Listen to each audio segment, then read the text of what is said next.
Okay, so this is the process. First, I look on the internet and find the vehicle or the van that I want.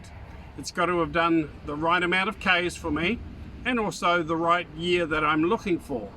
Also the right color. If it looks nice and neat and clean, then I go on to stage 2.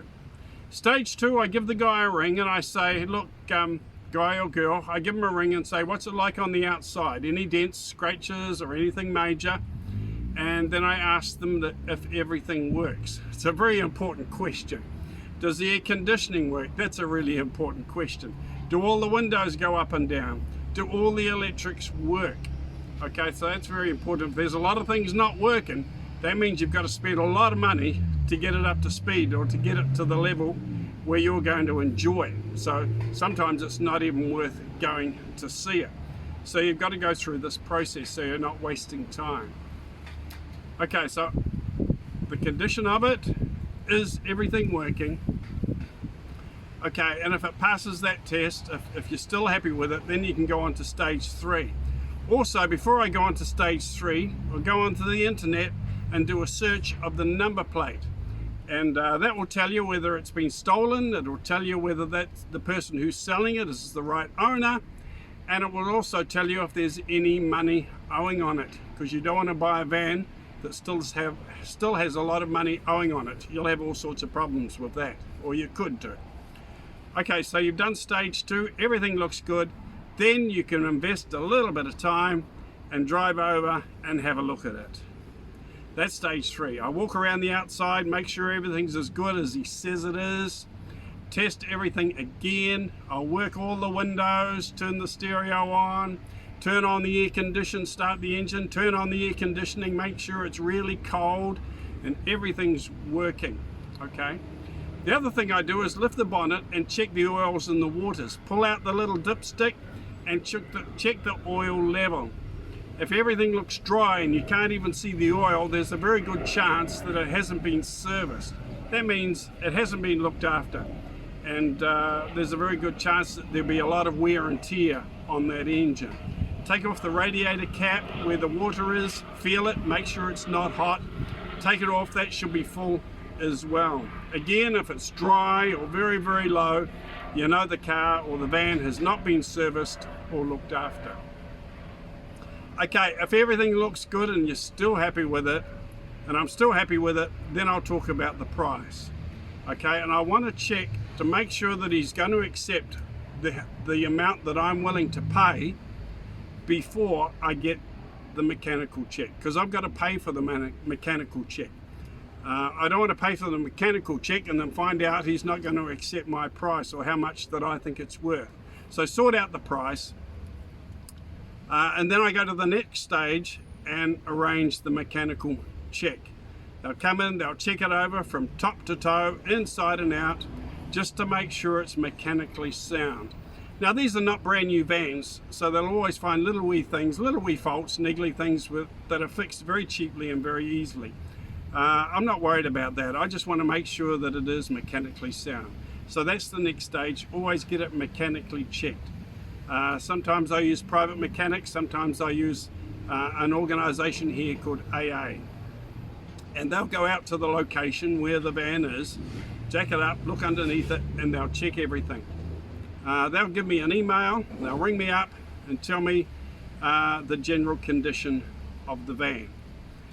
Now, if it passes all 4 of those stages, everything looks good, everything lines up, then I'll buy it, okay?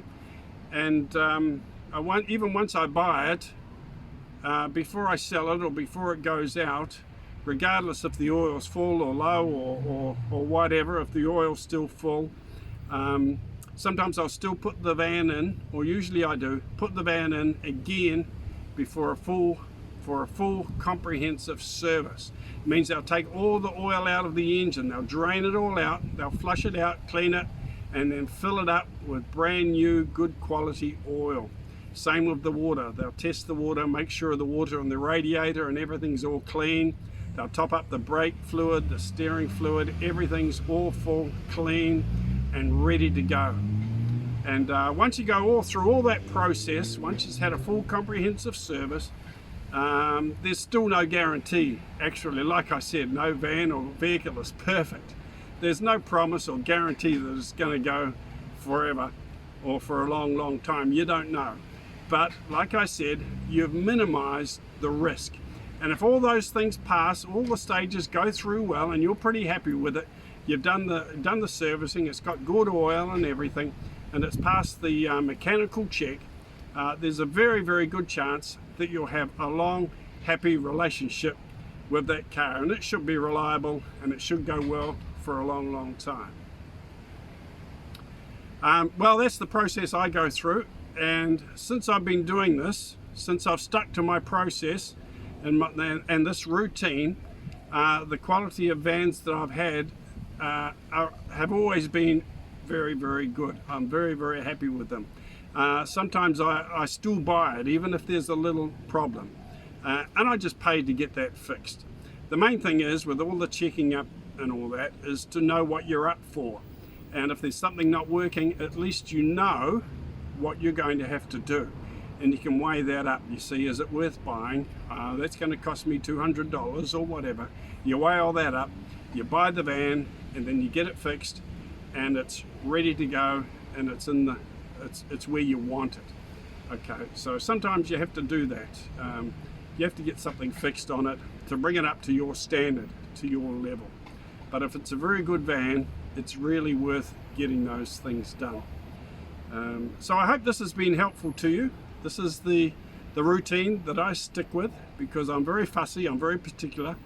I don't want to do all this work on my vans if it's not a good one. It's a waste of time doing all the work that I do, putting all the money and time into it, if it's a rubbish van. So I've got to be fussy, I've got to be particular.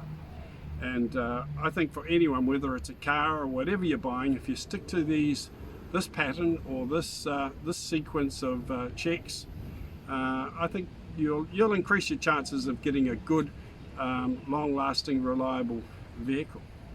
Okay, thanks for listening. It's just been me ranting and raving on today, nothing really exciting.